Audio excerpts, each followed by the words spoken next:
Welcome to another amazing episode of Raising Private Money. I'm Jay Connor, your host, and I'm so excited to have my guest on today. He's a dear friend. We've known each other for many, many years. And since we talk about raising private money on this show, my friend and guest just recently raised $1,450,000 to purchase his 37,175 square foot storage facilities. So, yes, we're going to talk about how you can make a lot of money in storage facilities here on this show. Now, a little bit about my friend's background. Now, years ago, way back in 2005, I think he was 5 years old when he started this. Anyway, he started wholesaling and flipping single family houses in the Miami market back in 2005. And he's closed like over 700 transactions.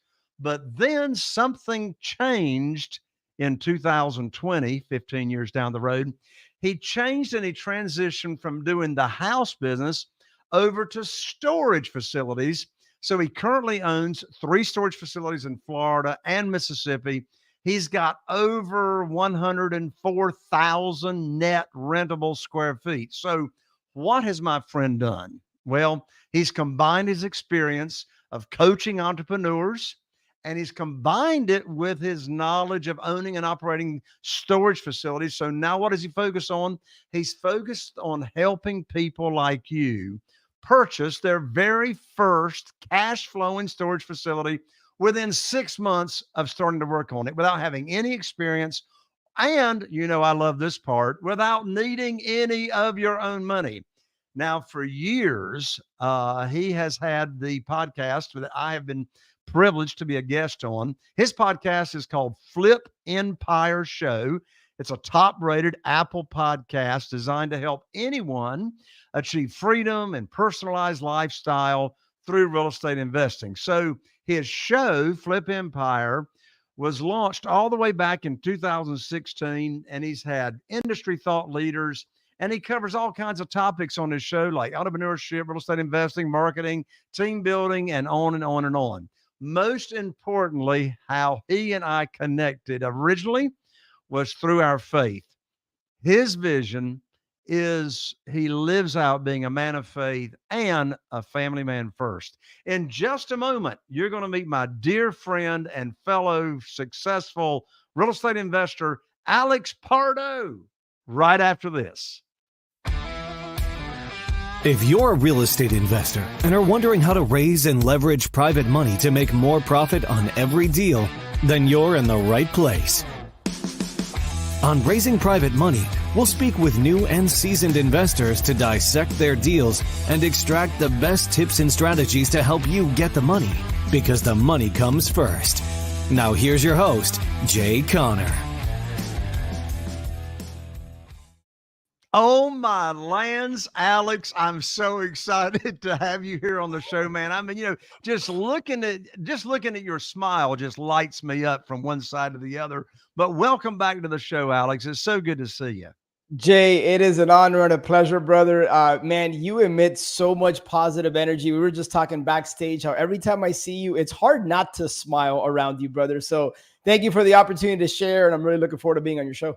Well, I tell you what, we're going to dive in. So obviously we're going to talk about raising private money since this is Raising Private Money podcast and show, but we're also going to talk about self-storage. And of course, this goes hand in hand because, you raise private money for self-storage, and you can raise private money like I do for single family houses and apartments and anything that you want to in real estate. But before we dive in to raising private money and talking about self-storage and all that kind of good stuff, we want to hear your story. And Alex, my lands, have you got a story? Because you built this like massive wholesaling business empire way back, and you sort of figured out that what you were doing just didn't really align with who you were. Yeah. And then, you didn't know who you were. You had the self-identity crisis and stuff. And then you like changed gears totally to a whole different, space of real estate investing. Tell us the journey. Absolutely. Wow. Thank you so much for the introduction, Jay. So I'm an open book. I'm going to be extremely vulnerable and transparent with you. But, I got started in 2005 and I had quite a bit of success throughout the years. And of course, I had adversity and I had setbacks throughout that time building a business as everybody does. But in 2018, Jay, I was on a cruise with my wife, and I'll never forget because it kind of felt like a fork in the road moment for me. And I remember that I had built a team and we had the typical structure of lead managers and acquisition managers and all the team members. I think we had 8 or 9 team members at the time. And yet I told my wife, even though I'm on this cruise, I'm having a hard time being present because the mind is on the business. I felt, Mm, Jay, like I had built prison walls around my business and I didn't have the key to get out. Like that's literally what I felt like. And around the same time that you and I met in a very high level community, which I have nothing but great things to say, amazing people. If I'm being honest with you and with the audience, I felt like I fell into a trap of feeling like I needed to grow and scale because that's what I saw others around me doing. And mm, I violated an important rule is that I didn't honor my vision, right? So I'm a big believer that you need to have a clearly defined vision for your life. And then you can go out and create or modify a business to enhance that vision. And yet, I don't know if it was ego or what it was, but I felt like what I needed to do was grow and scale. And yet, a couple of years later, I quickly realized this is the exact opposite of what I want. And mm, brother, it got to a point where I had overhead of north of $40,000 a month, right, mhm, just to keep the lights on. And at the end of 2019, when I looked back, and while our top line was very healthy, the bottom line, I made more in 2006 as a solopreneur than I did in 2019 with a team of mm, 9 people and 40 plus $1,000 of overhead. So mm.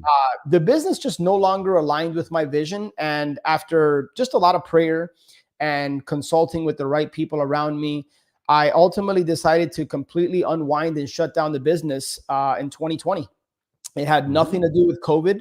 And I remember thinking to myself, here I am, I host this podcast and I've built up this reputation in the business. Like, what are people going to think if they hear that I shut down this business? And what I quickly realized was that A, people are not concerned about me, right? Like people have their own stuff that they're concerned about. So I was giving myself way too much importance. And B, at the end of the day, it doesn't matter what people think. Like I asked myself an important question. I said, if I am doing what I'm doing today, 12 months from now, how would that make me feel? And it took me back to when I worked in my corporate finance job on a Sunday evening, having to wake up and go to work. But this was much worse because I had created this business. And even though it was profitable, it's just not what I wanted to do. So, long story short, I shut down the business. I got some really great advice from a coach of mine who told me, enjoy the fruits of your labor, take time to connect with God. Like, don't feel rushed to go conquer the next mountain. And I took about 5, 6 months off, mini sabbatical. And late 2020 is when I ultimately decided, hey, I'm going to transition and go full time into self storage. You said something important a moment ago. You said that you realized that this company that you had built was not in alignment with your goals. Let's Right. dig into that a little Yeah. bit. Specifically, what was going on that did not line up or was not Yeah. in alignment? Yeah, great question. I got into real estate like I would imagine many of your listeners because I wanted time freedom at the end of the day, right? Like people always say, I want X amount of money, but it's what the money can do for you. And yet I found myself on this like hamster wheel where I was constantly chasing deals. I was going deal after deal after deal. And one thing that was pretty enlightening for me was when I launched the podcast, The Flip Empire Show in 2016. I remember 2018 is when it started to gain some traction, and I would have genuine joy and fulfillment when somebody would reach out to me about the impact a particular show or episode had on them and their business. That felt greater to me than closing the next deal. And I've always had a heart for service. I've always genuinely wanted to help and pour into people. And that's when I knew, like, I think what's in alignment with my purpose is in working with entrepreneurs, like helping them. And real estate is just a vehicle and a tool. So people might be surprised to hear that I am not passionate about real estate. I happen to be pretty decent at it, but it's just what I do. It doesn't define who I am. Where I get significant joy and fulfillment is having conversations like this, pouring into other entrepreneurs, having them pour into me, and just growing, building relationships. And so that's what I ultimately decided to do is I said, hey, I'm going to use storage as a vehicle to allow me to connect and pour into people. So I didn't know exactly where I was going to be when I started storage, but I was clear what I didn't want. And it was a transactional business in nature. Tell me if I am interpreting your story correctly. When you say that when you were doing the wholesaling business and it was deal after deal after deal after deal that you and the team were chasing, and you said that didn't align with your goals or didn't line up with who you truly were, were you saying that that business just wasn't giving you the joy that you were looking for? Yeah, I would say it's a part of it. Look, I'm not bashing on wholesaling at all. Wholesaling got me to where I am today. It was a cash generating business, and I'm so grateful for everything I learned in that business, right? But when I say it wasn't aligned, it wasn't providing cash flow. There was a lot of moving parts in the business, and even though we had a lot of systems and procedures and SOPs and team members, and I wasn't the one necessarily like wearing the hats, talking to sellers, buyers. I was managing the team, and it just felt like it was a very challenging business to fully systematize and automate, right? And one of the things that I now know with storage is that because of technology, like, 3 facilities, I don't have any employees. It just provides more time freedom. When I was wholesaling and I was chasing deal after deal after deal, it just always felt like I was having to go after the next one and the next one. And it was a business that didn't provide cash flow unless we were closing deals. And I really like what I like about commercial in general, and specifically storage, is that you can find the right deal and it pays you month after month after month. And that's what my wholesaling business was lacking. Yeah, that makes sense. Now, something else you said was very important, and I want to unpack it or ask you to unpack it a little bit. You said in your wholesaling business, you really had built these to find the key to get out. Yeah. What do you mean by that? What represented the prison walls? I had created a business I no longer wanted to be a part of, right? Like the model in general, where I got joy and fulfillment was in working with the team members. Like that's the one thing that I did right, is that I brought on the right people on my team, and I had a genuine desire to see them succeed.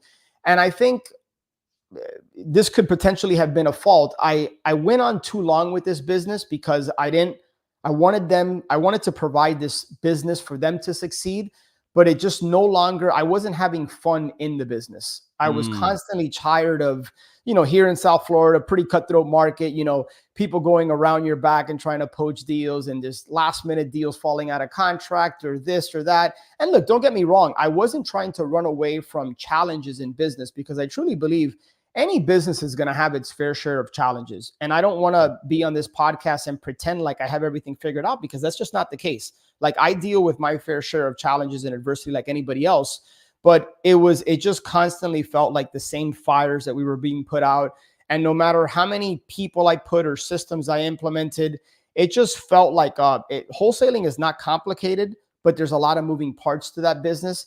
And somebody asked me something very important. They said, hey, Alex, you've been in this business 15, 16 years.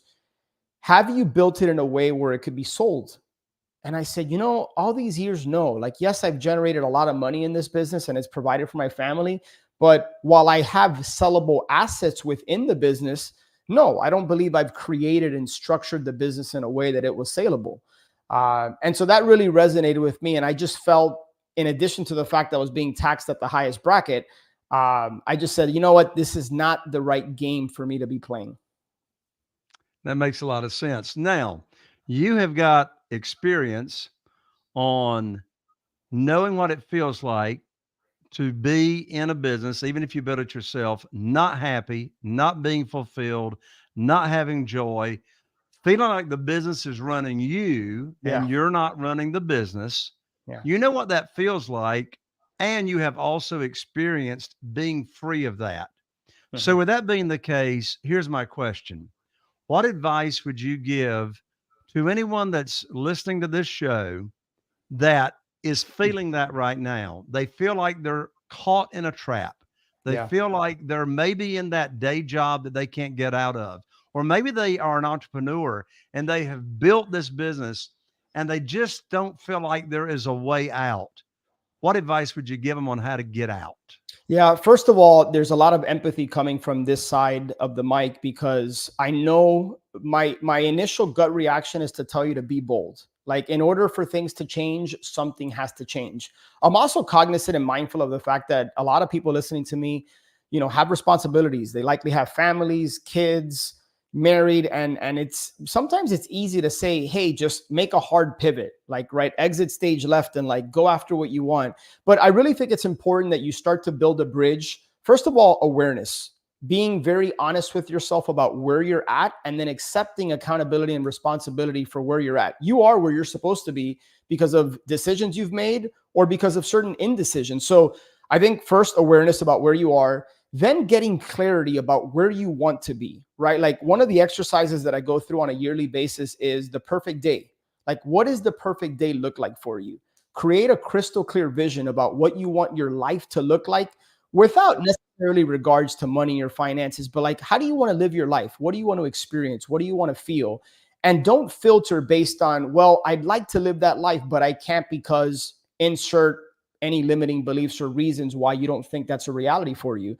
So once you get that clarity, I think you can start to like build a bridge and reverse engineer from where you are today to where you're going. I can tell you, Jay, that people like you, right? Like relationships with coaches, with different communities I've been a part of, have been an instrumental part of allowing me to build that bridge because as cliche as it sounds, Jay, we don't know what we don't know. And I have blind spots like anybody else. And I think when you surround yourself with people that are a little bit further along in the journey, they're able to spot those blind spots and share them with you, right? And give you certain things to consider. But at the end of the day, coaches, mentors, community members, they're not responsible for your success. At the end of the day, it boils down to you. And it's about taking massive imperfect action. I almost need to find a better way to say that, but you have to kind of just do activity, like put yourself out there, and then you're going to fail. There's going to be lessons learned, but you modify, you edit, and then you keep going and you keep going. The last thing I'll share with you is I'm not here to try to like shove my faith down anybody's throat, but I truly believe at the end of the day, having a relationship with God, right? Just connecting with him, seeking wisdom and guidance from him. I realize that's going to turn some people off. I know you and I share the same faith, and I'm okay with that because I truly believe that at the end of the day, like that is the foundation, right? With him, I believe all things are possible.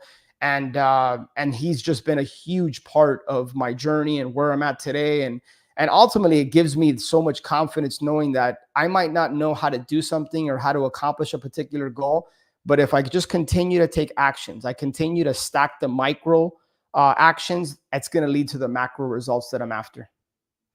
Well, I appreciate you sharing where you're coming from on faith, Alex, because after all, he said, if we're ashamed of him, he'll be ashamed of us. Mm, So we will not be ashamed for sure. yeah. And at the same time, I believe most of the audience that we have here on the show are believers as well, because, by the way, Alex, I don't know who in the world came up with the saying opposites attract. That's the most stupid thing I ever heard in my life. I want to hang around people that are like me, I'm with you, brother. I'm with you. so, Yep. so therefore, we are here on the show. Now, the name of this show, speaking of the show, is Raising Private Money. So let's talk Yeah. about private money for a little bit. So Yeah. you recently raised $1,450,000 for a Yes, sir. storage facility that you purchased. So generally speaking, or specifically speaking, what are your, I mean, you've raised a lot of private money over the years. What's your favorite ways to go about raising private money? And what advice would you give to someone that's never raised private money? How do they start? Yeah. So let me start by saying that you are the expert when it comes to private money. So anybody watching this, like, listen to Jay, don't listen to me. I do have some experience in raising private money, and I'll kind of share with you what's worked for me. But again, Jay, you're the expert in that domain. So for me, I truly believe, and hopefully this doesn't turn some people off, but I don't believe that raising private money is the most important and valuable capital you can raise. I believe relationship capital is the most important and valuable capital you can raise. So my favorite way to raise private money is by tapping into relationships. Now, if you're looking for like the easy button, if you're looking for a strategy, a script, if you're looking for some ninja tactic to just instantly raise private money, I'm not your guy, because I have taken the long approach when it comes to raising private money. And I did it because I've been intentional about building meaningful relationships with people. I'll also share that when I have been intentional about building relationships, it was never with the goal or with the intent that I was going to raise private money, or for that matter, extract anything from that relationship. I've just approached relationships with a genuine heart that I want to seek to connect. I want to seek to like understand people. I have a genuine interest to figure out what are their goals, like what are they interested in. And I'm just myself, right? And so sometimes that might be hard to translate, but my biggest piece of advice for raising private capital, and really for any aspect of your business, is be your authentic, genuine self. Seek to build meaningful connection and relationship with people. And I can tell you that storage deal, you said it, a little bit over 37,000 square feet that I purchased at the beginning of 2023. That was probably one of the easiest deals I've ever done. And I say that because I raised 1.45 from 3 private lenders, all of which I have a really good relationship with. And it was probably less than 5 or 6 phone calls and a few emails that it took to secure almost $1.5 million. And I can tell you, it wasn't because the deal was so amazing. It was because they were betting on me as the jockey, not necessarily the horse. Yes, it was a good deal. Yes, their money is secure and safe. But it was the fact that we had built a relationship over time, that they know I'm going to do what I say I'm going to do, and I'm going to follow through and do right by them. Because one of the things I think people need to understand, Jay, and I'm not sure if maybe you have a different take here, but I've always believed, and feel free to challenge me on this, I've always believed that people are more interested in getting a return of their capital before they're interested in getting a return on their capital. And what I mean by that is that at the end of the day, people are looking to eliminate risk, and they want to make sure that their principal is secure. And there's a variety of ways you can do that by putting them in first position. And there's a lot of different things we can talk about, right? But I think first, from the perspective of a private lender, how do I make them feel safe and secure? And how do they know with confidence that they're going to get a return of their capital? And then I can talk about the kind of return they can get on their capital. But that's all a long way to say that my favorite way to raise private money is by just genuinely building meaningful connection and relationship with people. And then you leave breadcrumbs. You plant seeds about what you do, right? So the Bible talks about being humble, and I subscribe to that mentality. I also think that pendulum can swing so far the other day that, like, I've had coaching clients that are gun shy or timid to share with people in their network, their ecosystem, that they are actively looking for storage deals. And I truly believe, Jay, that whether you're a wholesaler, storage investor, whatever you do, when people think about your business or asset class, you are one of the first people that should come to the top of their mind. And the only way that's gonna happen is by you putting yourself out there and letting people know what it is you do and how they could benefit from participating in your deals. So when it comes to private money, I'm never chasing it. I'm never begging for it. I'm not asking for money. I am presenting opportunities, but only after I've built relationship with people. Well, you sound like Jay Connor, Alex, so I couldn't agree with you more. And Okay. one thing you said, I just really want to highlight for our listeners, and that is essentially your private lenders, they're not investing in your deals. They're really not. What are they doing? They're investing in you. That's 100%. where their belief is. That's where their trust is. Their trust is not in that deal. Their trust is in you. Now, of course, we're going to protect them. I'm not going to borrow unsecured money. I'm going to collateralize their notes and take care of them. But as you said, when it comes to relationships, it's because of the relationship that they're actually investing. So as we start to wind down, Alex, let's talk about self-storage. So you've done wholesaling, you've done single family houses, you've done flips, and you touched on it, but I want you to highlight it. Self-storage. So why self-storage? Yeah. So it sounds like what you were saying is that self-storage is not primarily a transactional business. It's more of a do the deal, and then that deal is going to take care of you a long time instead of just flipping it and then having to go chase the next deal. Yeah. Well, it can, right? So I think people need to be clear on, whatever asset class we're talking about, Jay. I truly believe that you need to define the exit before you get involved in the deal, right? And so there's specific deals that I've gotten involved in so that I could increase the net operating income of that storage facility, raise the value, turn around, sell it, take that capital, and then now redeploy it into another asset class. There's one particular deal that I'm thinking about that it's a long-term hold. It's more of a cash flow play, right? So why storage? Well, at the end of the day, storage is a business that has the benefits of real estate, right? It's an actual business. Now, when we talk about this business, I think it's important to understand the day and age that we're in. Think about Americans. Like, we live in a consumerism society. I don't know about you, Jay, but like, I feel like every day or every other day, my wife has ordered something new from Amazon. And like, I walk up to my doorstep and I have packages there. Well, people buy stuff, and it's a very recession resistant asset class. So if the market is doing great, people are consuming, they need a place to store their stuff. If the market shifts and is not doing so great, oftentimes people need to downsize from their homes, but they don't want to get rid of their stuff. So it is not uncommon for our customers to rent storage and stay there for years. So it's a very sticky product. And I really love the fact that we're not dealing with tenants, toilets. I'm not having to deal with long drawn out evictions. While I've done my fair share of fix and flips, like I kind of say I'm allergic to rehabs. I don't particularly enjoy them. And when you think about storage, we're talking about, for the most part, concrete block buildings with metal roofs and metal doors, right? I don't have plumbing. I don't have some of the things that naturally come with houses and units where people live in it. And in storage, Jay, there's built-in profit centers, right? Like, so we charge late fees and auction fees and 24/7 and tenant protection and all these fees that at the end of the day in commercial real estate, the value of the asset is determined by the income that it produces. It's not determined based on comps and like, what did that storage facility sell for? So we get to force the appreciation by increasing the NOI, the net operating income, basically the bottom line. And that is what's going to determine ultimately the value of the facility. So those are just a few of the reasons that I like storage, but by and large, it's a business that can lead to time freedom. I mentioned, I think I have a little bit over 104,000 net rentable square feet. I don't have any employees. I have a third-party management company that manages the day-to-day operations. And the bulk of my time and energy is spent not just on coaching people to get their first cash flowing storage facility, but in looking for the right opportunities.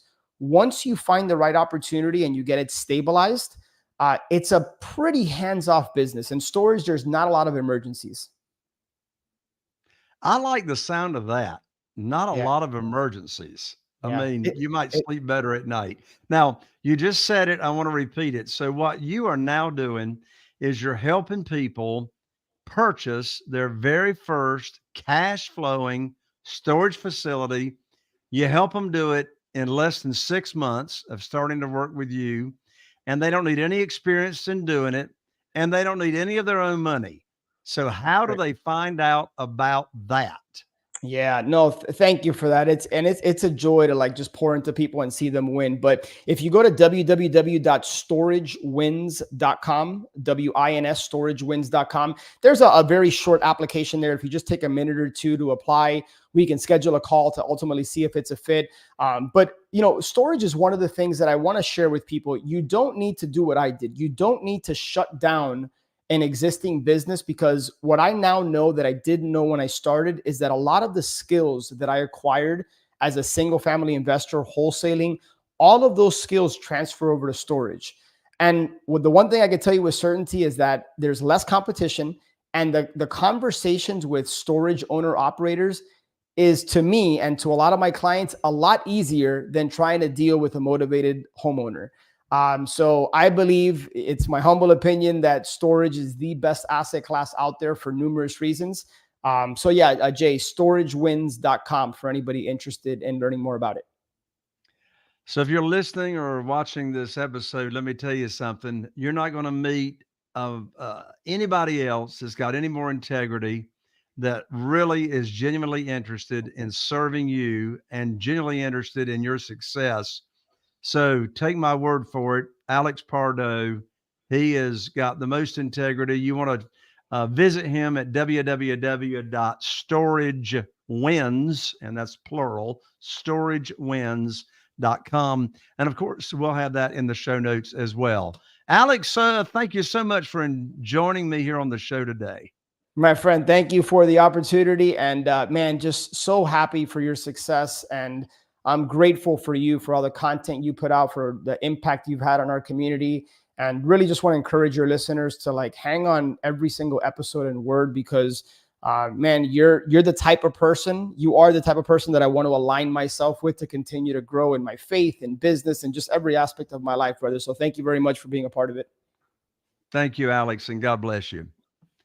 There you have it, my friend. Another amazing episode of Raising Private Money. I'm Jay Conner, your host, and thank you for joining me and Alex. I look forward to seeing you right here on the next episode of Raising Private Money with Jay Conner. Are you feeling inspired by the knowledge you gained in this episode? Then head over to jconner.com/money guide. That's jconner.com/money guide. And download your free guide that shares 7 reasons why private money will skyrocket your real estate investing business right now. Again, that's jconner.com/money guide to get your free guide. We'll see you next time on Raising Private Money with Jay Conner.